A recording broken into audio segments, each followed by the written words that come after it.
spent so long living in hell.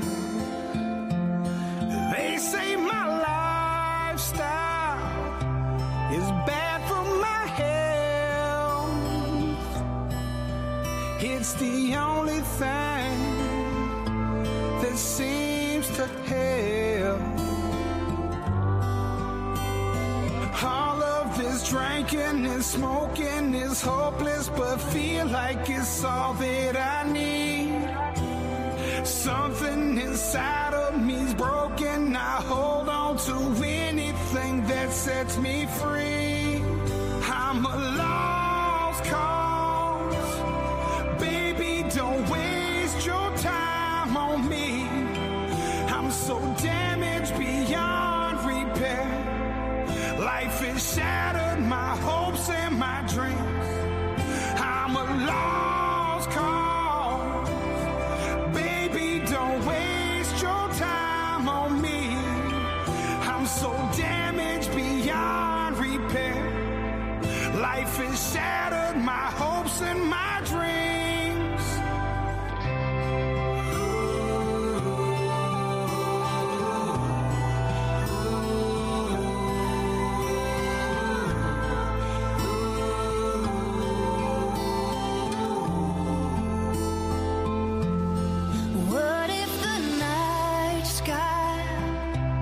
Was missing a moon. There were no shooting stars to use wishing on you. And all of my sorrows, I just washed them down. It's the only peace I've ever found.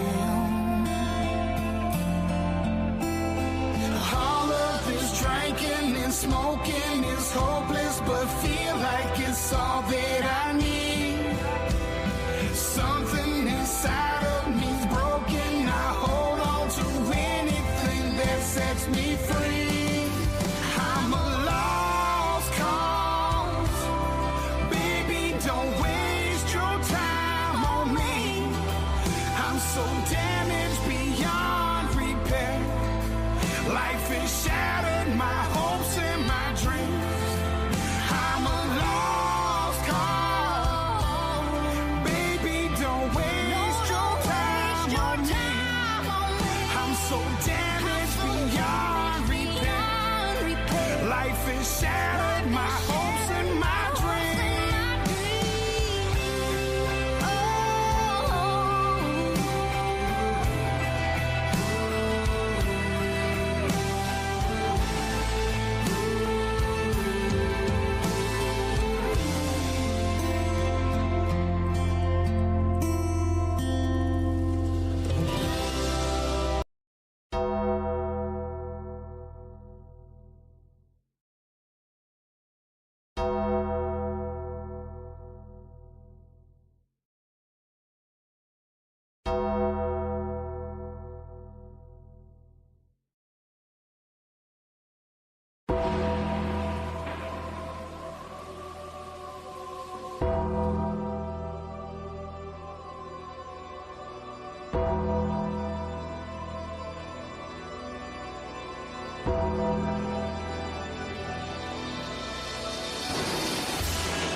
And ladies and gentlemen, welcome back to another episode.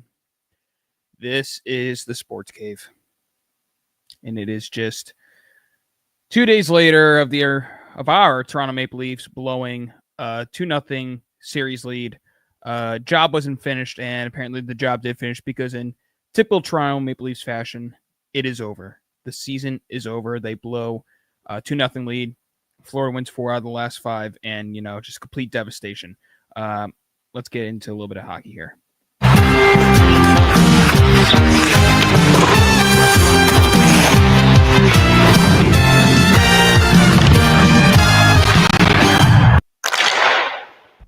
Now, obviously, you guys heard say your host, Robbie Clark, or your co-host, Robbie Clark, whatever said. Today, I'm just strictly the host.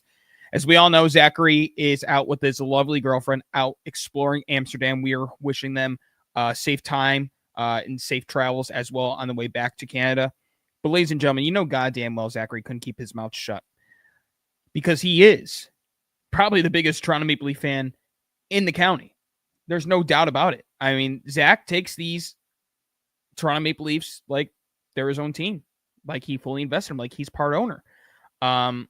What I do have for you, and I decided to listen to this first time. He sent me a video. He sent it on Twitter. They only allowed him X amount of seconds. I believe he has 43 seconds of the Toronto Maple Leaf season. As we come back next Tuesday, I'm going to give him the floor. I know we're going to be a week late, but Zachary definitely has more than 43 seconds of what's on his mind as pertained to the season for the Toronto Maple Leafs. So, folks, for the first time me hearing it, I want you guys to hear it as well. Here is our co-host live out in Amsterdam, Zach Roden. Let's hear what Mr. Roden had to say. Hi, folks. Zach Roden here of the Sports Cave. Unfortunately, I can't be with you guys today as I'm in Amsterdam. This is a cigarette for you Twitch watchers. We're here to discuss the Toronto Maple Leafs and what a yellow-bellied band of pussies motherfuckers this team is. Mitch Marner, see you later. Brendan Shanahan, see you later. John Tavares, we'll take you back for a discounted rate. I'm going to keep it short and sweet, folks, because me and my lovely lady are about to get a nice little beverage here. I'm not going to let this shithole team ruin my vacation, but I fucking hate this team. I hate being a fucking Leaf fan. We're never going to win a Stanley Cup, and you heard it here first. Fuck the Leafs. Wow. Now, I'm sure Zachary had like multiple things that he wanted to point out there, but keep it short and sweet. That was pretty well done. We'll give Zachary a round of applause there.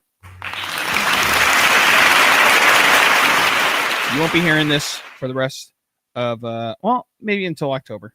And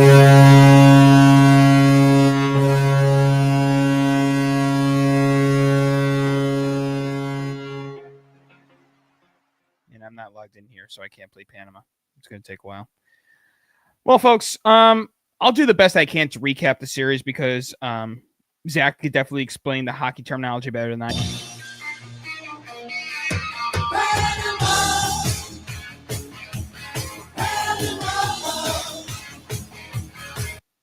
Panama. Welcome, Ryan. Ryan said, well said, Zach, if you're listening to the podcast or listening here on Twitch. Folks, the series ended after Game 3. After going into overtime, and Toronto had most of the momentum in Game 3 outside, I think, of the second period, which was kind of like the whole playoffs. It seemed like the second period was always either Ottawa's or Florida's. The second they lost that game in overtime, I had a bad feeling. Very, very bad feeling. And when it got even worse is when you got to Game 5 as they lost 6-1 in their home ice. And if you want to count the goal, because it came so late into the game, it's not like it really mattered. So essentially it was a 6-0 loss. You go into Game 6, and I called it last Tuesday. I said, this team is going to win Game 6, but I just don't know what's going to happen in Game 7. They ended up winning Game 6, 2-0. Joseph Woll with the shutout. Austin Matthews finally got his first goal, went through the 5-hole of Bobrovsky. Going into Game 7, you figure they have all the momentum, and the second the puck dropped, I think Florida had the puck across Toronto's blue zone for over 6 minutes to start the game. I don't know when's the last time something like that has ever happened in hockey, let alone the Toronto Maple Leafs, but leave it to the Leafs to make some sort of potential history, right? So eventually the rest of the period, I mean, it was pretty even. We get into the second period, and that's where shit hit the fan. They scored, I think, three goals. They score 3 goals in the second period. They come out in the third period. Max Domi gets a quick goal, and it's like, okay, this is where we could turn around really quick. And the next thing you know, 46 seconds later, Florida scores another goal. A couple minutes after they score their 4th goal, TNT's in the middle of a replay, and essentially here, oh, by the way, while we were in replay, Florida just scored another goal. It's 5-1. At that point, folks, I turned the game off. I didn't want to watch anymore. Absolutely disgraceful to blow a 2-0 lead in such fashion.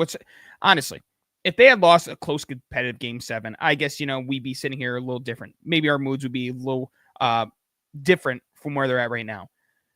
Fact of the matter is, you can't put any blame on Craig Berube. I mean, this guy, his first season, he got them as the head coach. He got him to the second round, which is like goddamn near unheard of when it comes to the Toronto Maple Leafs team. In their last 9 years, because they're 9 consecutive seasons now making the playoffs, they only made the second round twice. Once with Sheldon Queef, as I call him. I believe it was 2 or 3 years ago when they took down the Lightning with a injured Asfaleski in the net. And now this is the second time going into this year. And they handled Ottawa pretty well. You can only do so much as a coach.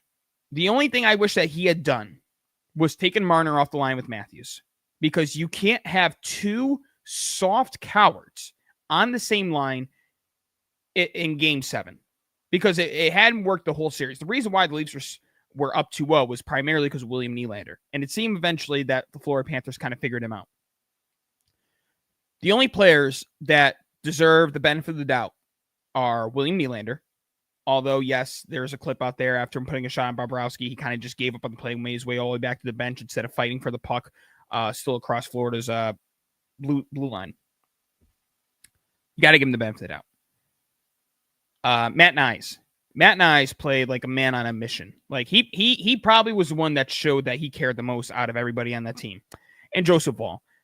Game 7 definitely didn't go Joseph Woll's way. Obviously, another game of 6 goals. But when you look at Game 5, the 6 goals that he gave up in Game 5 were not his fault. Not at all. Like, these games that they lost wasn't Joseph Woll's fault at all. Not a single bit. Am I saying that next season I want to see him starting in the net over Stolarz? No. And the other thing, too, is if Stolarz was healthy, I don't care how good Joseph Woll has been. Stolarz has been your starting goaltender prior to the playoffs for, I think it was like the last month and a half, 2 months. Off the top of my brain, I could be completely wrong here. But he was your starting goaltender going to the playoffs. If he's healthy, you got to give it him all. You got to give it to him all. And Stolarz openly came out and said that he doesn't feel like he got a concussion prior to Bennett hitting him in the head. When the puck hit him in the mask, he said he felt fine. He said that Bennett just hit the right spot in his head and it knocked him out. So hopefully karma comes for Sam Bennett. We'll see. Austin Matthews and Mitch Marner, completely disgraceful effort. And for Matthews to come out and say that there seemed to be passengers throughout Game 7, well, buddy, you could put yourself into that category if you like, because you, my friend, were very bad. There's no other way to put it than you were just complete shit. Austin Matthews, William Nylander, Mitch Marner, John Tavares, and Morgan Riley. Austin Matthews makes $13 million. William Nylander makes $12.5. Marner makes 11. John Tavares makes 11. Morgan Riley makes 7.5. Folks, that is $55+ million combined. Now, Marner and Tavares are set to be free agents. Tavares has openly come out and said that he does want to return to the team, and I'm all for, honestly, John Tavares returning. Is he the $11 million player that they're paying him? No, not even close. But is he a good second-line centerman? Yeah, he is, and he wins a lot of faceoffs. I have no problem with him coming back on a cheaper contract. Half of that, at least. I mean, a $5 million contract, probably, maybe $6 million, I would max it out at. Marner, good riddance.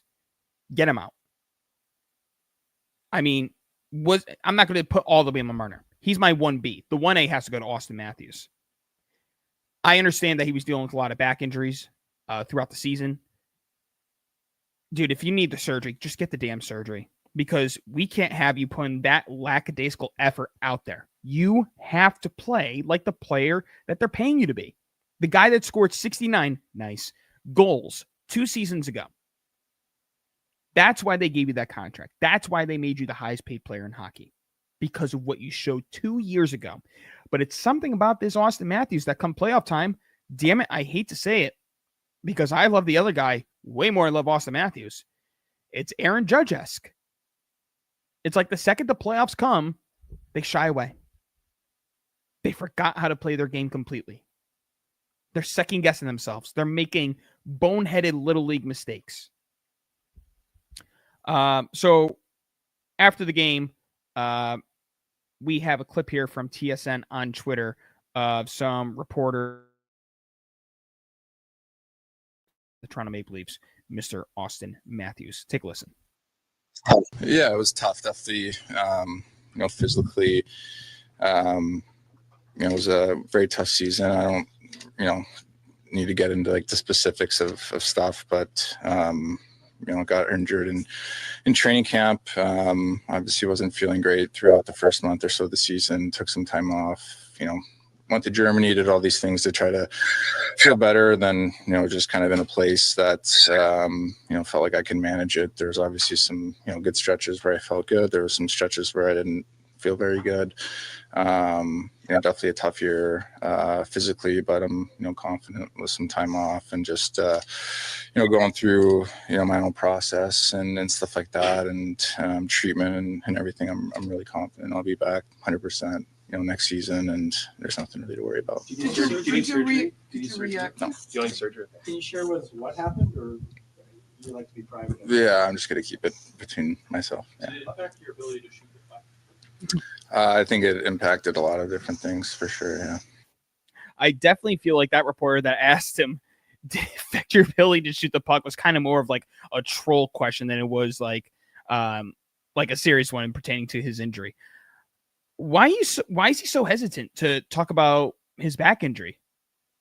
Is there any certain reason that I'm missing out on that the people in the comments here could explain to me? Why not just openly come out and say like what the serious problem was here? I don't get it. It's embarrassing, man. I mean, you get excited that you go into the second round, but what purpose is it that it's like every single game 7 that the Toronto Maple Leafs play in, that they just lose? Now we're going to have Austin Matthews here again. It's about another minute clip here talking about Mitch Marner and the potential departure of Mitch Marner. Yeah, it's tough. I mean, he's, like I said the other night, he's a brother. He's such a good teammate, friend. We're extremely close. He's extremely close with a lot of guys on the team, and he's a big part of our team and has been a big part of our team. So, unfortunately, that's kind of the nature of the business. People come and go, and I don't know. He has the right to make his own decision, but obviously we all, love him very much. Like I said, he's an amazing person, amazing teammate. Austin, John's expressed that he wants to stay here. What's it meant to have him in this locker room, and what's it been like to play with him all these years? Yeah, I mean, it's been amazing. Like I said, earlier, just the support that, since last summer with, the captaincy and just the support and, kind of mentorship that he brings every day, his professionalism. He's a guy that I definitely lean on a lot for a lot of different things. A guy that's been in this situation, been in my shoes before. And so, I can't say enough good things about him. Now, obviously, John Tavares was the captain before he was handed over to Austin Matthews this season. Folks, there's not much you could say about this playoff run. You could talk about how I would say it's a successful season over Craig Berube, but it's a shit way to go down at the end of the day. It's very upsetting. It's very angry. It's very depressing, and I can understand the frustration of Toronto Maple Leafs fans throwing their jerseys onto the ice, booing the team multiple points throughout the game. I completely justify it, essentially. There was no excuse for you to be that soft, that unexciting, that unprepared going into Game 7. I don't know if that's a Craig Berube thing or if that's just a lack of effort thing by the team, but something's got to give. Something has to give going into next season, and we'll see what happens. We will see what happens. One last clip of Austin Matthews here, folks, as he talks about the passengers in Game 7. Take a listen. No, I felt like we were ready to play. I felt like we were, in a good in a good mindset. Like I said, I thought the first 10 minutes we didn't. They came out strong, and the next 10 minutes I thought we controlled play. And then I just thought we had too many passengers throughout the rest of the game and just weren't on the same page. And they get a couple goals and momentum like that, and then you're chasing the game, and it's hard to get it back. When you're down 3 against a good team that plays sound defensively like them. Now, give the Panthers credit, guys.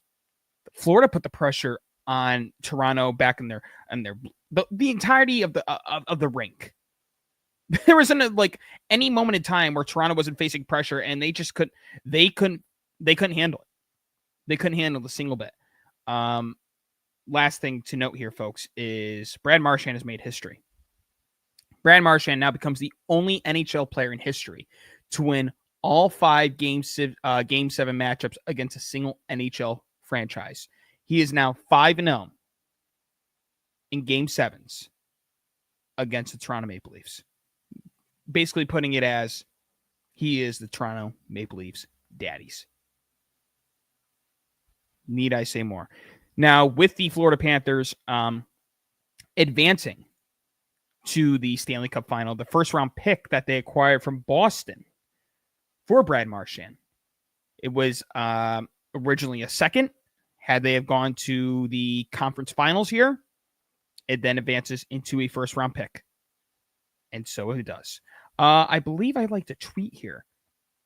Give me a moment, folks. It's kind of hard, when you're by yourself here. From Ross Levitain. He's a host for, I believe, a Senators podcast here. Panthers have now given up their first-round picks in 2022, 2023, 2024, 2025, 2026, 2027. And they couldn't care less. And why not? They made it to the Cup 2 years ago. They won the Cup last year. And they're 4 wins away from advancing again as they take on the Carolina Hurricanes. So we'll have the Hurricanes and the Panthers. That's going to tip off later as I am recording right here on Tuesday at 8 o'clock in Carolina. And then in the West, we're going to have the Edmonton Oilers versus the Dallas Stars. That game will be at 8 o'clock. I foresee all these games happening at 8 o'clock, I believe. So I'll be honest with you. I probably won't be watching a single thing of hockey in the conference finals. But I'll tell you what. If Connor McDavid faces off against the Florida Panthers again, I will be trying to tune into every single game of that series.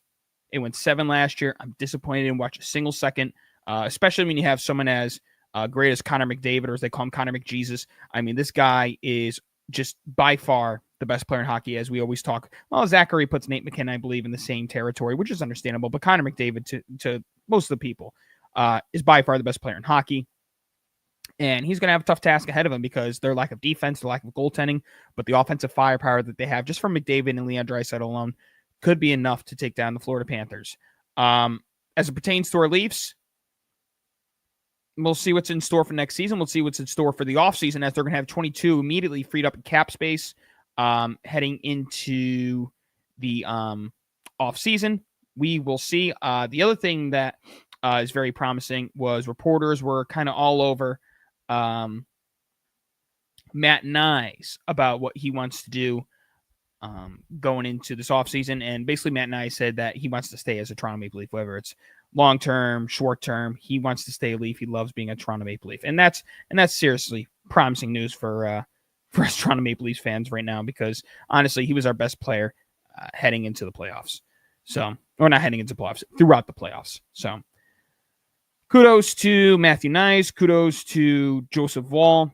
Kudos to William Nylander. But something's got to give next year, and we'll see what our Toronto Maple Leafs will have in store. So, that's all I got for hockey. I understand that the Bruins also extended their general manager. I'll save that for Zachary to talk about if it was a good extension or not. But from what I saw on Bruins Twitter, they are visibly pissed. And I think Zach will give us a better explanation next Tuesday when he comes back. Okay, folks. So you guys made the votes. And honestly, outside of me talking to Leafs, everything else was a tie. So I'm just going to pick a button here, and that will be our next topic of discussion. No Leafs, no.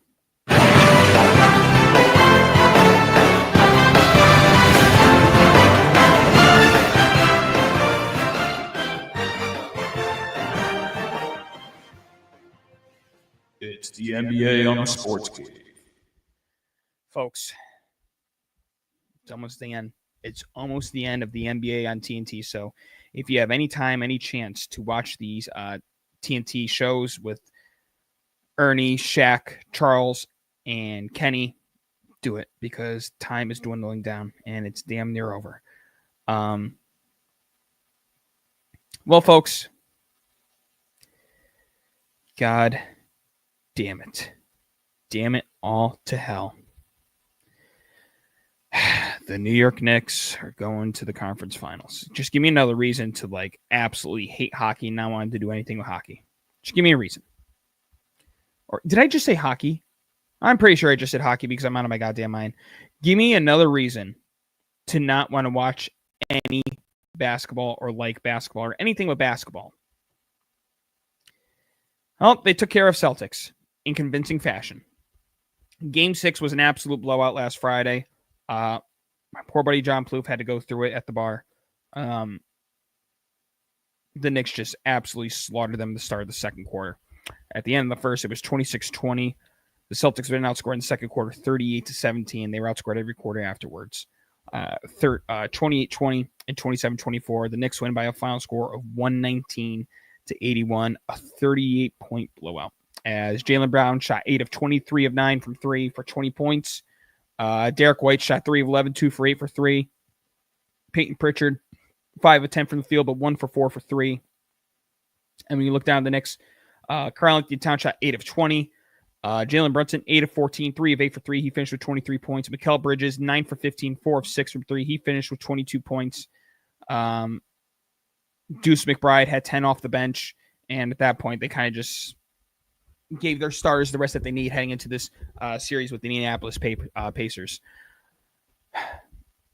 No one in their right mind had the Knicks go into the Eastern Conference Finals. Because when we looked at this team, before the season even started, we were figuring they were probably the fourth or fifth. You knew that you were thinking that Milwaukee was going to be better and that Boston was going to be better. Milwaukee was dealing with their injuries. Bobby Portis got suspended. The Cavs were completely unexpected. No one expected them to be as dominant as they were. And they're going to be right there with the Atlanta Hawks for one of the biggest bust number 1 seeds of all time. And rightfully so, in my opinion, although Donovan Mitchell did what he needed to do. And all the hate that he's getting from Kendrick Perkins and Stephen A. Smith is unjustified. I mean, that guy was balling. He had no help. I mean, Garland was hurt. Evan Mobley was hurt. Jared Allenson had a 3-point shooter. He could only do so much. Max Strus didn't help. Ty Jerome didn't help. He had no help. It was him on an island trying to take on this Indiana Pacers team. It just wasn't enough. Kudos to the Pacers, though.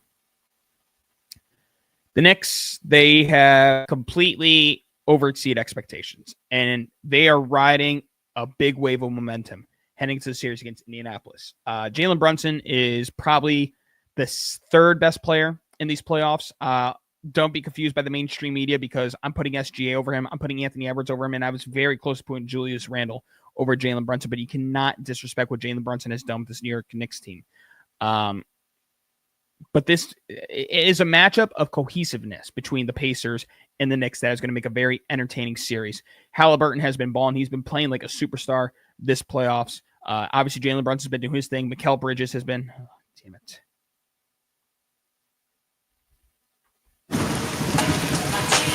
Cold, I'm wondering why I got out of bed at all. The morning rain clouds up my window, and I can't see it all. Even if I could, it would all be great. Put your picture on my wall. It reminds me that it's not so bad. It's not so bad. Mikal Bridges is balling for the Knicks. Brooklyn Bridges.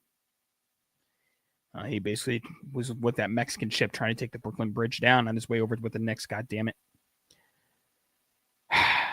Bottom line here is I think in the best of 7, I think the Pacers are going to take it in 7. I think it is going to be a freaking phenomenal matchup.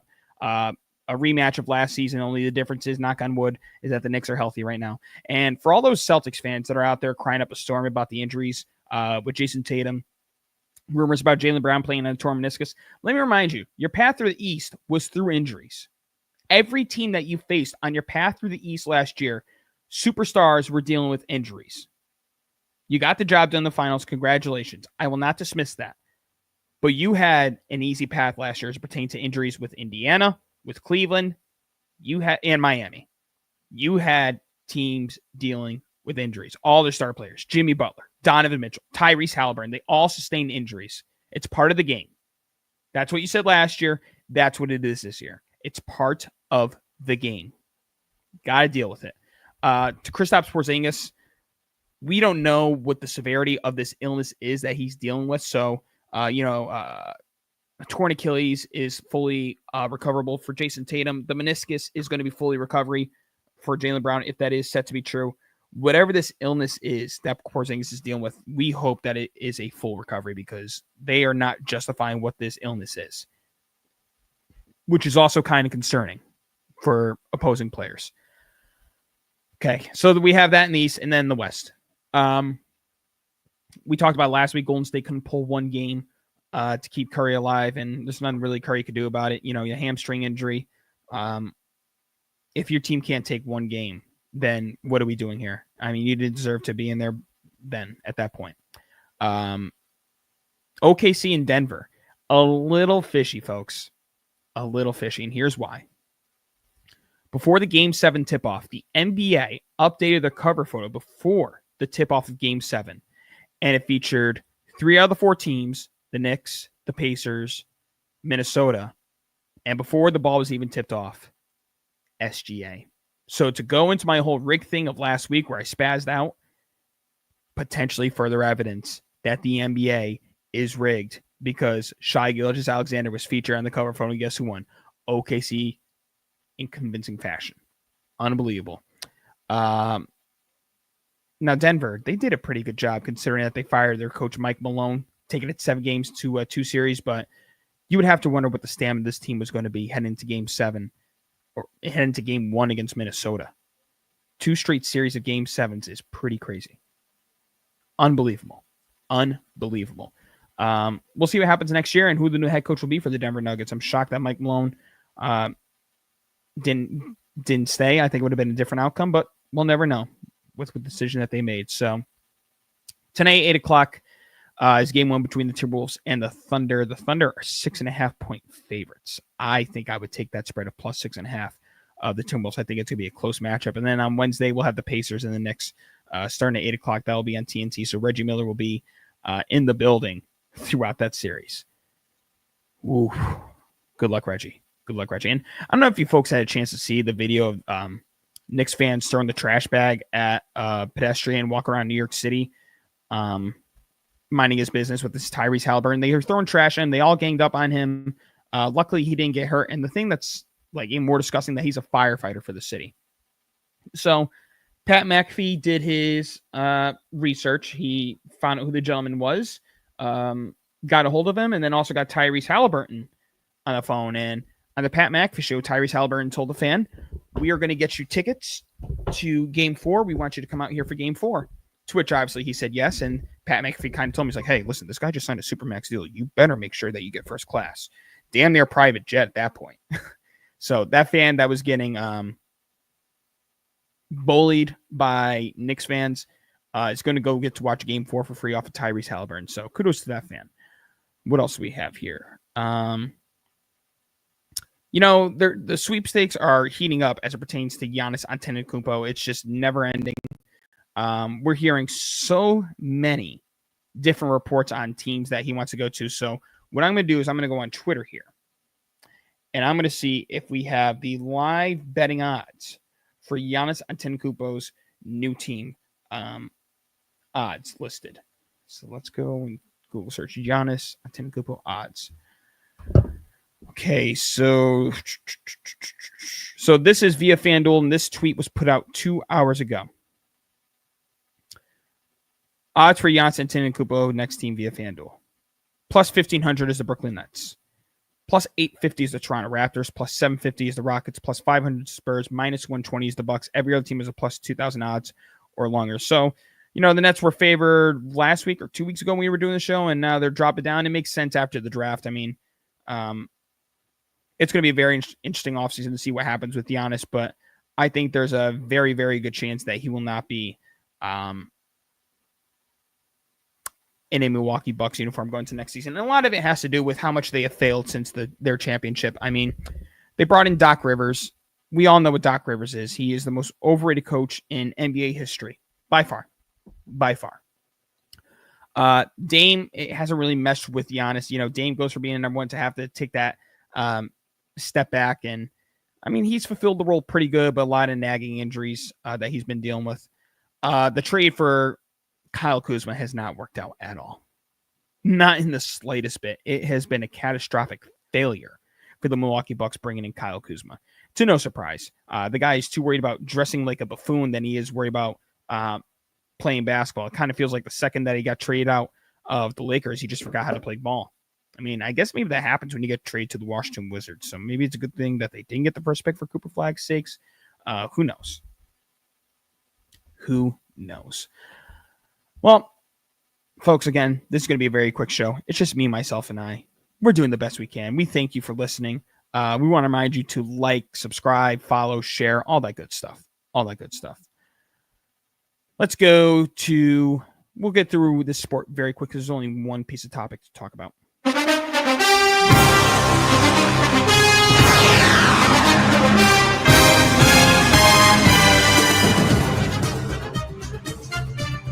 Cheers.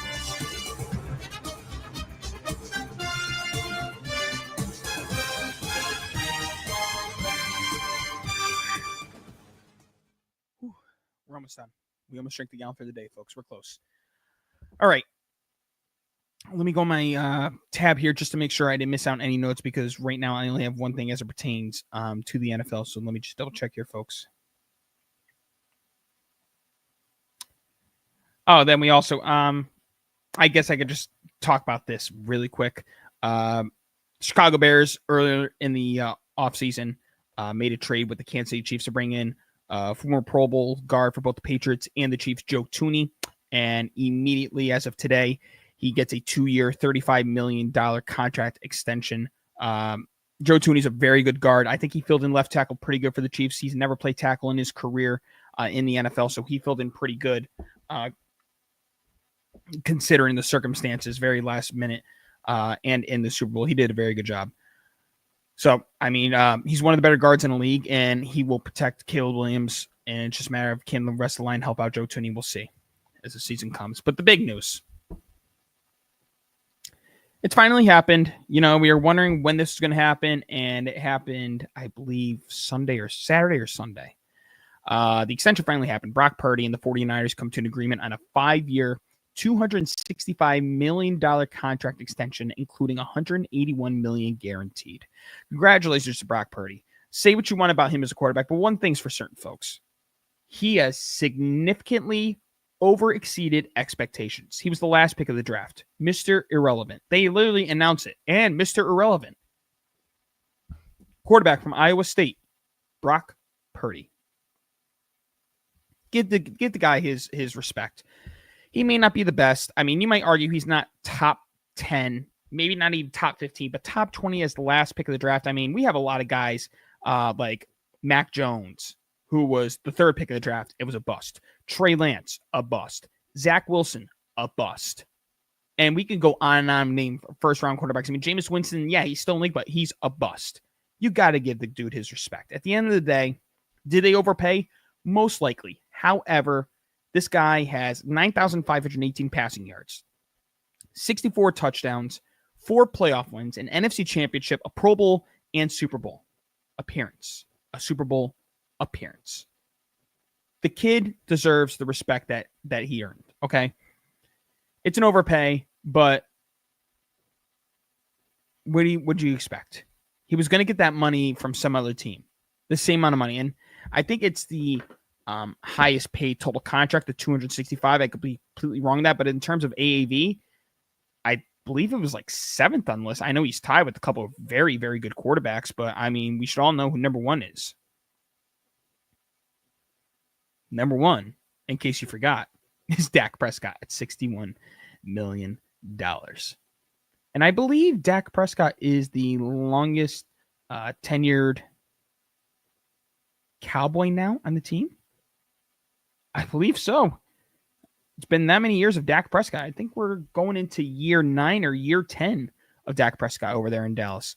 So yeah, I think it was a little bit of an overpay, but we're going to see what happens. Knock on wood, if there are any injuries to Brock Purdy, because Mac Jones is going to be a San Francisco 49er as a backup.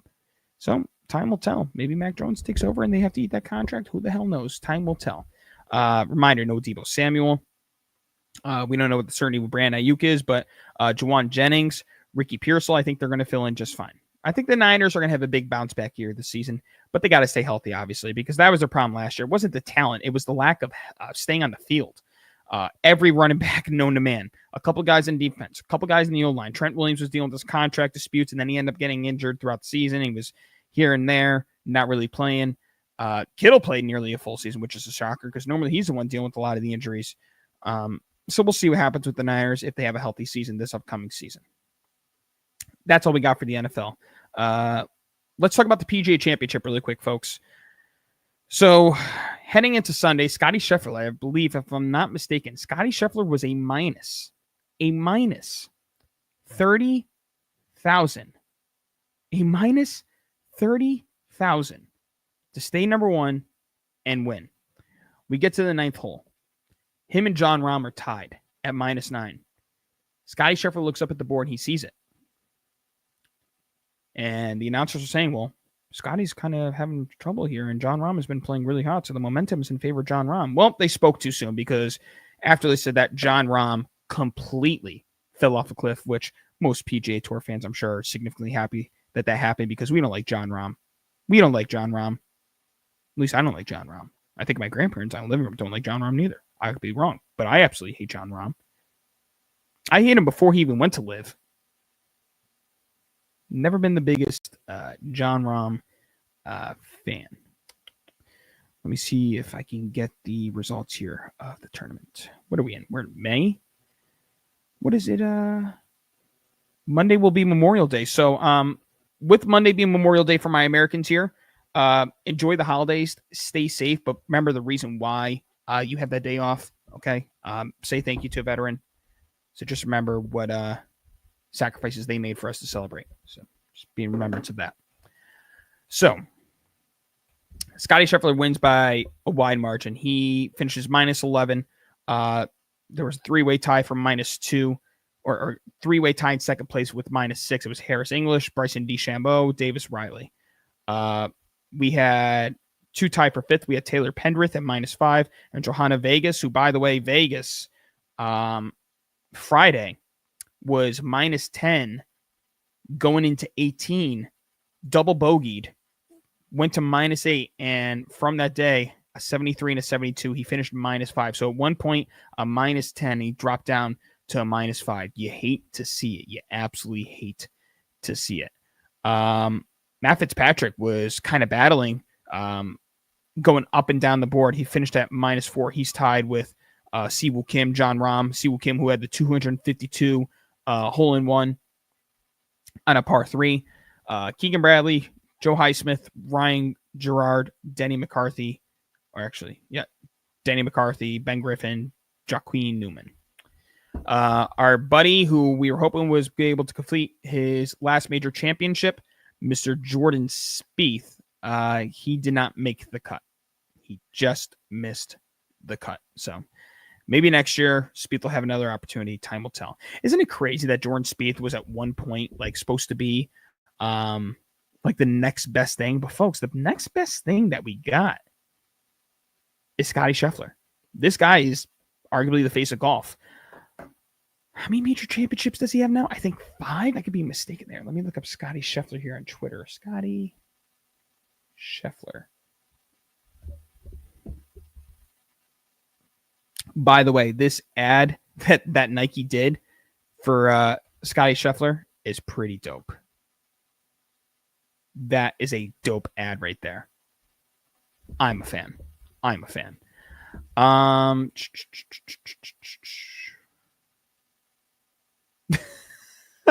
Let's not forget too, folks. It was only a year ago too that Scottie Scheffler was in jail for miscommunication with the cop that was completely unjustified, the cop, for what he did. And a year later, he wins the PGA Championship. So good for him. Good for him. Yeah, I don't have the thing up here for Scotty Scheffler. Congratulations to Scotty. The three people that I picked to win this weekend was between Justin Rose before knowing that he had an injury. Didn't know he sustained an injury. I believe it was at the Masters or last week's tournament. Had I known that, I definitely wouldn't have picked him. Brooks Koepka and Scotty Scheffler. I mean, Scotty Scheffler was just coming off a round where he finished minus 30 or minus 31. So to me, it's easy for Scotty with how great he is to carry the momentum heading to the PGA Championship, and rightfully so that he did. The second favorite in the betting odds, Rory McIlroy. I believe he finished at +3. Yeah, he finished at +3, tie 47. There's a lot of controversy being leaked out that he was cheating using his driver. If you want all that valid information, go listen to my father's show, The Stripe Show. He definitely has more information than I do about it. To me, from what it sounds like, the way Dad explained it to me, and I could be misinterpreting what he's saying, but from what it sounded like was the driver was kind of overused, and the face was kind of like worn off. Like it was basically a worn driver. I could be completely wrong the way he was wording it. So go listen to The Stripe Show, and you'll get a better description from him than you will from me. I know that Scotty Scheffler was told on Tuesday that his driver was basically deemed illegal and he had to go to his backup driver, and look what happened. So Rory declined to speak to the media. Go figure, because that's how Rory McIlroy is. Maybe we'll get more news down the line as pertains to the whole situation with Rory McIlroy, and a lot of people are very suspective of thinking that he might have been cheating during the Masters. I don't know how it is necessarily cheating if it's so worn off and your ball is just going to fly wherever and you don't have any necessary control of it. I don't know. I think that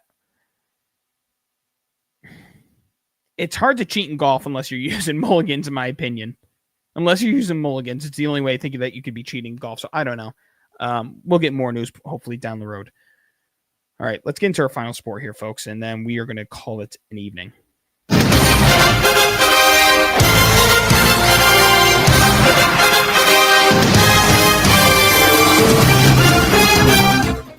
Now, everybody knows that I want to sit there and talk about Yankees and Mets.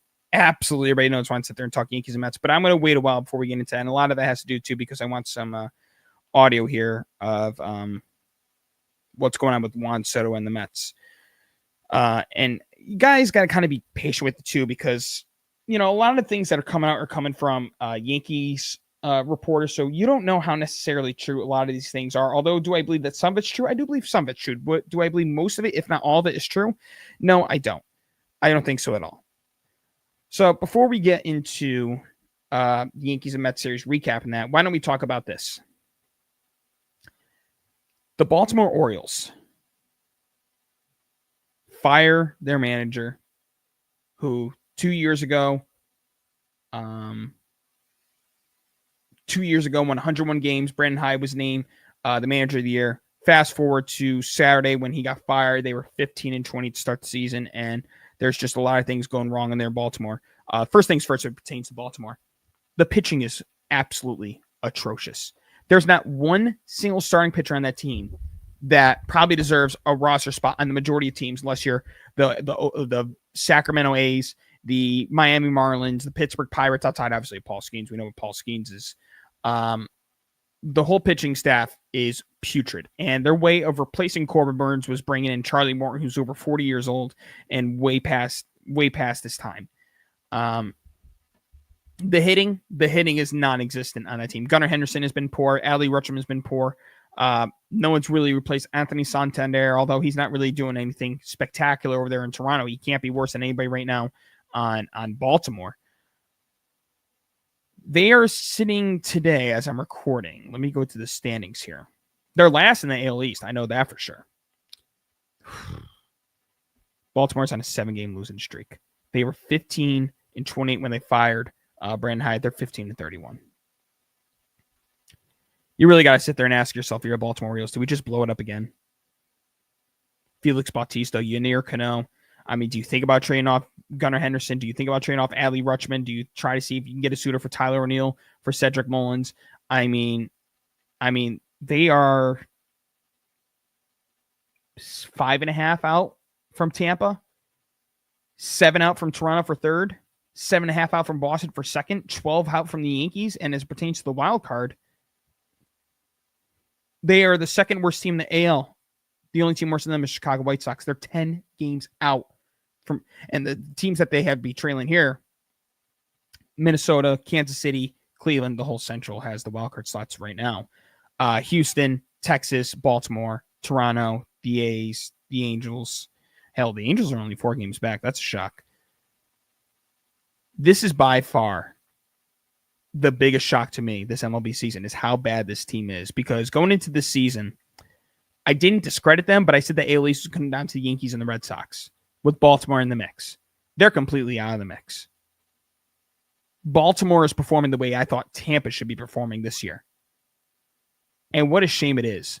2 years ago, too, I remember there were people saying that should they move on for Brandon Hyde and bring a legitimate manager? And I'm saying to myself, no, absolutely they shouldn't. I mean, this guy stuck around for when they were going through the freaking the dumps, when they were just the worst team in baseball, just getting as many draft assets as possible. That brought him Adley Rutschman, that brought him Jackson Holliday. He sat through all that. He deserved to go through the good times too.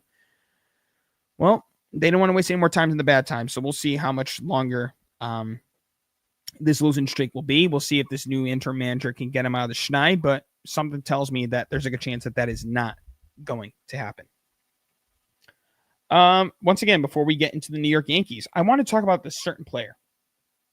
And give me a moment here to load up his stats into the season and his contract. Okay. Ladies and gentlemen, El Imago, former Chicago Cub, former New York Met for one season, half season, kind of, and current Detroit Tiger, Javier Baez, is absolutely balling right now. And what do I mean by balling? Well, through his time with Detroit, I mean, it's been nothing but catastrophic failure. And it was getting worse and worse and worse.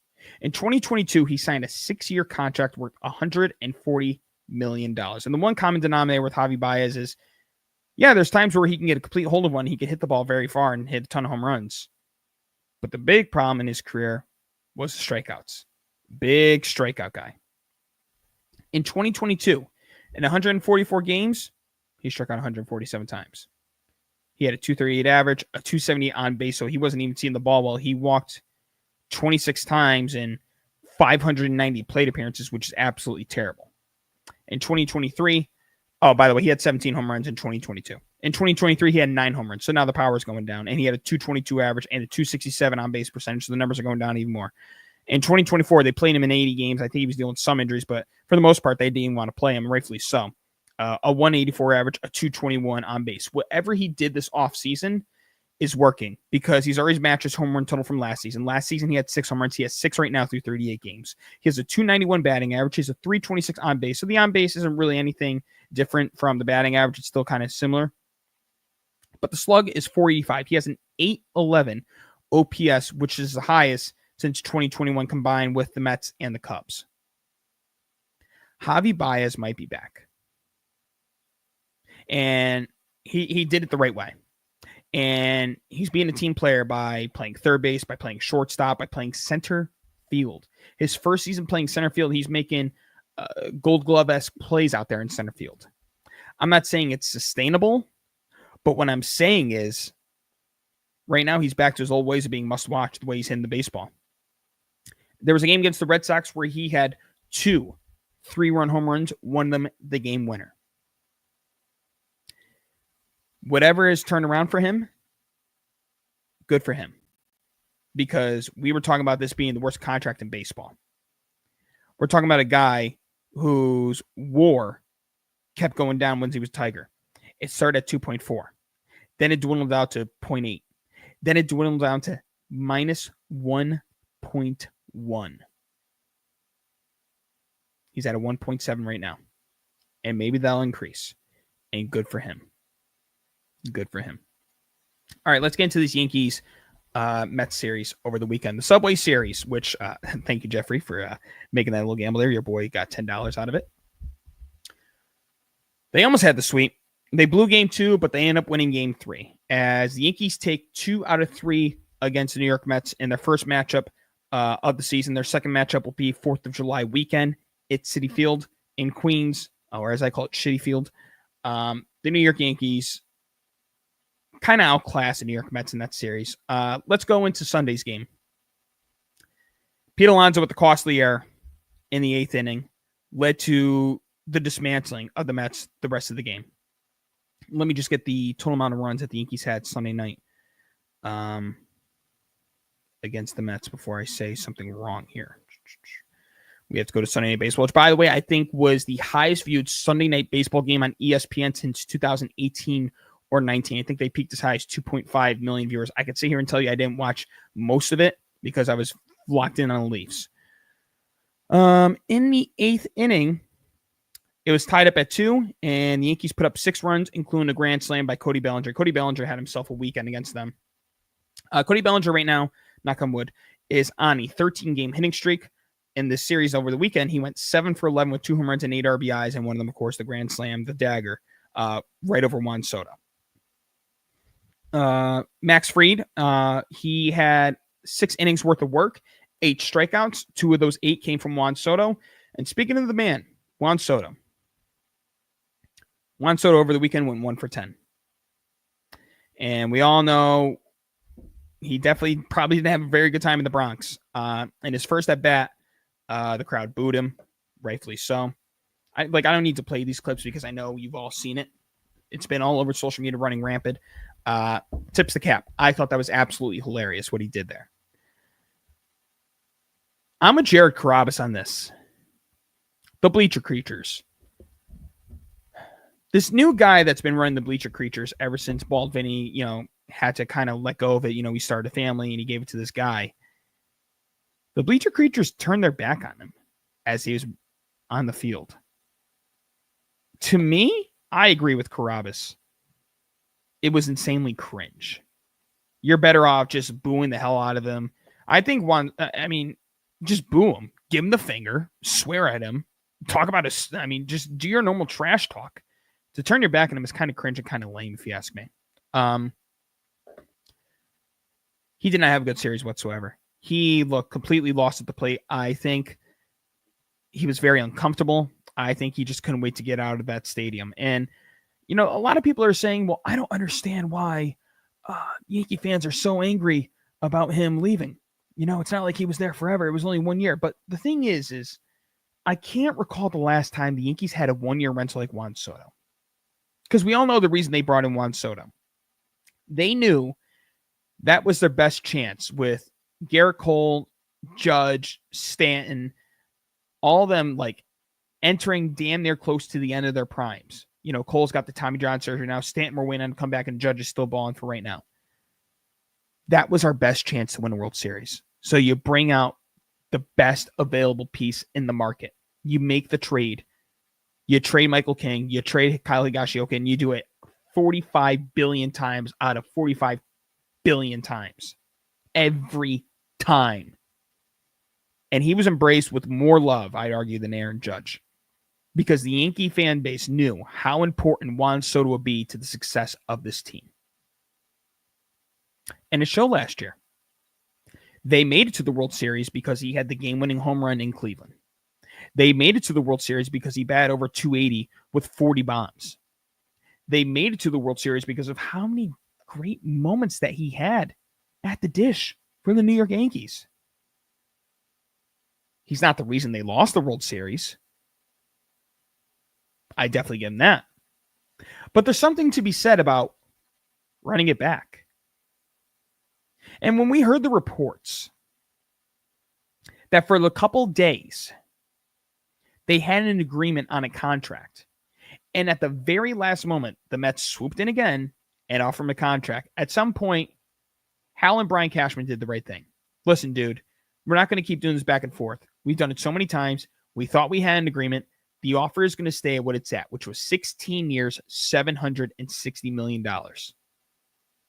He went to the Mets on 1 year less and $5 million more. So you made your bet. You're going across the bridge. It's Debatable if it was worse for him to do it that way than go to the Red Sox. Debatable. Both would have been bad, but it's like, now you're across the bridge. You're just minutes away. And I guarantee you, Citi Field's going to be overtaken by Yankee fans. And he's going to feel the wrath in his own stadium. Maybe he'll shush us there because it'll be like maybe 40-60 in favor of the Mets, maybe 60 Mets, 40 Yankees, but it's going to be loud in there. The Boos are they're not going anywhere. And you got to play Yankee Stadium for the next 15 years. The treatment that he got was arguably worse than what Jose Altuve got his first year back after the Astros cheating scandal. Because they put we the fans put so much effort to show him, like, we want you. Please come back. And I don't know how many Yankee fans are sitting here saying afterwards, like, oh, well, we didn't need him. We got Fried, Goldschmidt, and Belzer. I don't know how many people said that. That's where the money that could have went to Soto was used on. And right now it's paying off great for the Yankees. But it's like the second he left, it left such a sour taste in our mouth because, I mean, we heard it a million times too on these radio stations. It's normally the other way around. We take players from the Mets. They don't take players from us. So it left a distinct taste to our mouth. The treatment that he got from Yankee fans is absolutely justified. Because they felt betrayed. They felt that this was the superstar that they've been looking for since Alex Rodriguez. They begged A-Rod to stay, and A-Rod was treated like shit by the Yankees, and he stayed. We begged Soto. We made sure that we showed up to the field way beforehand to get this stupid basketball jersey with his number on it because that's how committed we are to Soto. We cheered him distinctively loud nearly every single game to show him how much we wanted him to stay. You took the money. You're across the bridge. Now, you have more pressure than you ever had in your MLB career. Because the argument was, who's the king in New York? Is it Judge or Soto? And it's not even close.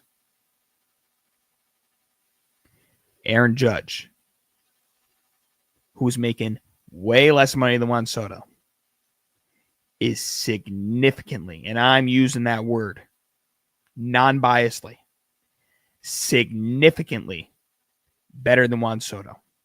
Better hitter, better fielder, better base runner. There's going to be a lot of pressure on Juan Soto the rest of the year. And when you're making that money that Juan Soto's making, you're not digging out ground balls and you're hitting fly balls at Fenway Park that are close to a home run, but with that green monster, you never know. And instead of getting a guaranteed double, you only get a single out of it because you're admiring it for too long. Mets fans aren't as brutal as Yankee fans, but at the end of the day, they are from New York, most fans. And you keep it up, they are going to give you hell. And you better figure out really quick against Boston because come Friday, last weekend you had the Yankees. This weekend you're hosting the Dodgers. It ain't going to get any easier. And now you're out of first place. Yeah, it's only by a half game, but Philly's got Colorado right now. If they sweep them and you get swept by the Red Sox, now you're down 2.5 games. Better figure out quick. And this season that the Mets have is fully on the shoulders of Juan Soto. You're the guy. Single-handedly. I don't know if we necessarily want to put that with you with Washington because Washington was such a surprise that they made it that far. And I think Rendon had more to do with it and Trey Turner and Scherzer than Soto, although Soto played obviously a significant part of it. And when we went over to San Diego, I mean, Manny Machado was established there. Tatis was established there. When he went to the Yankees, you were the best Robin by far. Now you're trying to fill in the role of being Batman. But unfortunately, Superman plays in the Bronx. Good luck, Juan. You're going to need it. Now, these reports that are coming out from Michael Kay, from what he's heard from other people, these aren't him making up things. This is him hearing sources. Quote from Michael Kay. People in the know say Juan Soto wanted to be a Yankee. He chose the Yankees, but his family wanted him to be a Met, so he chose the Mets. Let me see what else he has here as quote. To come into Yankee Stadium with 3 straight sellout crowds at a place that was his field of dreams, it became his field of nightmares over the weekend. Boy, did it ever. Here's the thing that I want to say, folks. How often do we hear these stories about like a player leaving a team that they played for to go to another one? It's like he wanted to stay there, but his family told him, no, he's a grown-ass man. At the end of the day, he made his decision to go to the Mets. I don't think it was justified by the family. And I don't think it was even justified by Scott Boras. Scott Boras, I believe, took less money for A-Rod to stay with the Yankees, if I'm not mistaken. I believe the Mets offer more money, if my memory serves me correct. Like, say what you want about Scott Boras, because I hate Scott Boras. He's going to try to get the most money as he can, but he's going to do whatever the client tells him to do. He's not like the agent that Freddie Freeman had, because Freddie Freeman would still be a Brave. And for my sakes, I wish he was, because of last October. But I still love Freddie Freeman. Can't hate Freddie Freeman. If you hate Freddie Freeman, you're insane. He chose the Mets at the end of the day. He made his bed. He's going to have to live with it. We're probably going to hear a ton of other stories. I mean, there was some story put out there that Steve Combs got his own private jet, so he never had to fly with the team and pass and shut that down really quick, because that made no sense to me neither. I was like, there's no chance that's true. Shut down immediately.